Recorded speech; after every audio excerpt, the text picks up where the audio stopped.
Good morning. This is Rachel with Infused Meadow. I need to make some guacamole, and I thought I'd bring you along in case you're someone that would like to know how to make it. There are a lot of recipes out there, so if this one doesn't quite tickle your fancy, feel free to go, find the one that's right for you, as I will say again at the end of the video. So, what I do with mine, let's say you want regular guacamole. You want 2 large avocados. You're going to want some lime juice. Now, if you have some good looking limes at the store, feel free to go buy one. One large lime should give you, a medium sized lime should give you 2 tablespoons, if not half the lime. But I'm going to be using lime juice because there were no good ones at the store. You're also going to need some cilantro, or as some call it in other countries, coriander. Now, I don't have fresh, but I do have the dehydrated from my garden, which is going to work just as good. You're going to need 1 tomato, roughly, a medium-ish size. And then you're going to need some onion. Now, you can use red, which is the more popular onion to put in guacamole. I don't have red, and I'm going to be using yellow. You want, to go ahead and give you the measurements, you're going to use 2 tablespoons of lime juice. You're going to use, if you have fresh, go for 2 tablespoons of fresh cilantro. I'm going to go for 1 tablespoon. This will rehydrate as it's setting in all of this, because you're not going to eat it fresh right off the bat. For your onion, you want about 1/4 cup. And I say about because you may taste it and say, I want a little bit more. You want to finely chop that.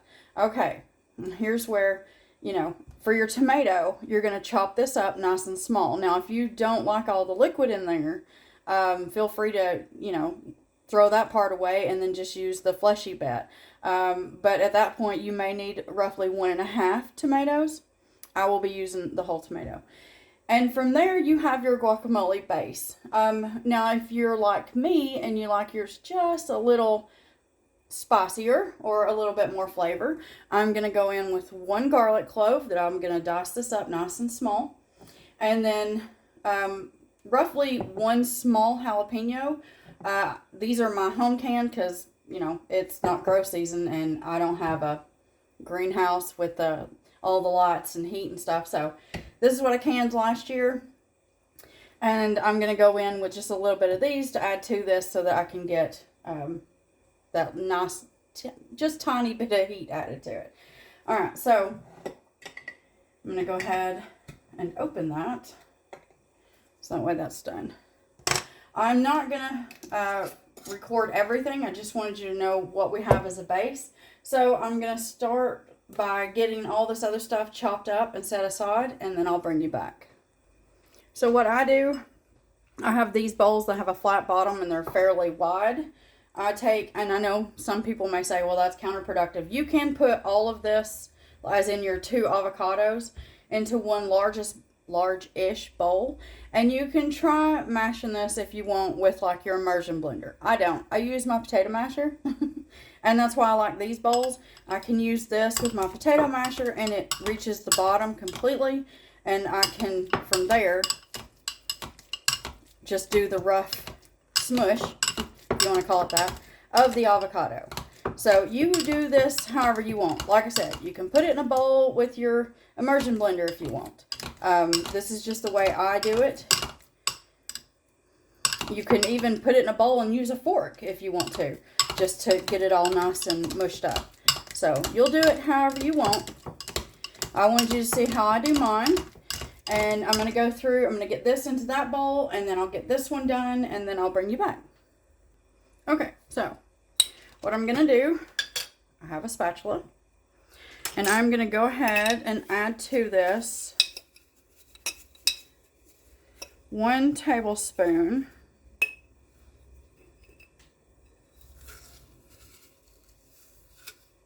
roughly. Actually going to crush this up a little bit more. I'm doing it over the bowl, that way anything that falls out will go straight in.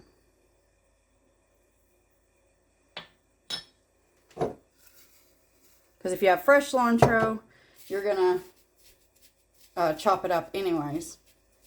Throw it on the counter. It happens. I'll clean it up as soon as I'm done.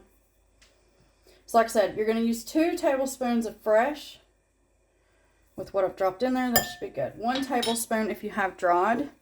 And then from here, I'm going to go ahead and add my lime juice. So I'm doing 2 tablespoons of lime juice. 1. And that'll help kickstart that cilantro coming back to life. 2. And I'm going to go ahead and mix these 2 up. Now, the lime juice will also help, because if you've ever made anything with avocado, you know that it oxidizes the same way that potatoes do, meaning it turns brown as it's exposed to oxygen. And so this way, that will help slow that down. Okay, next, I'm going to go ahead and I'm going to add 1/4 teaspoon of salt. Use whatever salt you have. The recipe is not picky, okay? So, whatever salt you got, 1/4 teaspoon going in. Now, I've done roughly a tablespoon of my jalapeno. And I've done that 1 garlic clove that I showed you. Because why not? Actually, let me just use my finger.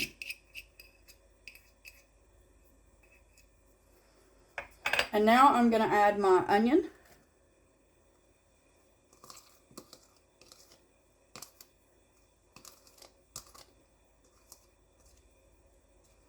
And then I'm going to add my tomato.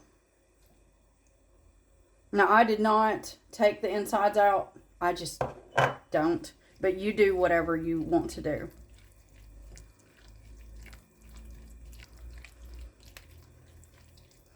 And then, like you see me doing, you're just going to stir this up until it is well combined.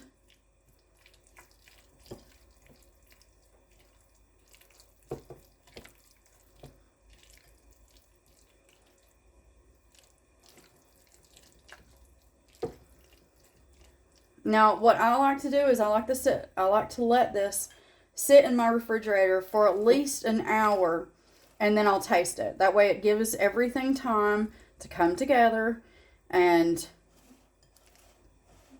all those flavors kind of, you know, incorporate. And then I like to create a well.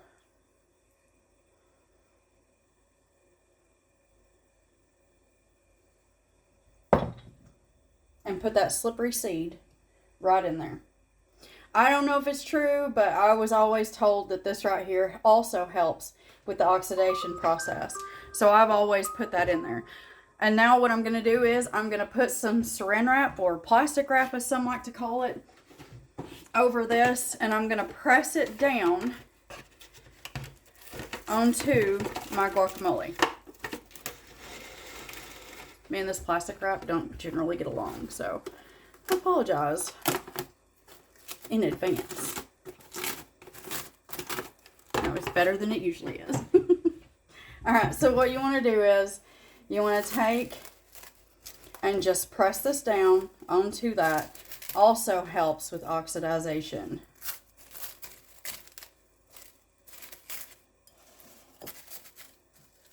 And make sure you press it up against the sides of your bowl, down onto your guacamole. And then there you go. Let this set in your refrigerator, like I said, for at least an hour. Taste it, see if you need to adjust your salt. You can add some pepper if you want. It's yours. So you change it however you need to. Hey, I hope you make this. I hope you like it or love it. And if not, then as I said earlier, there's probably a lot of videos out there. I don't know. I don't go looking. Certain things I will go looking for. This is not one of them because I like my guacamole.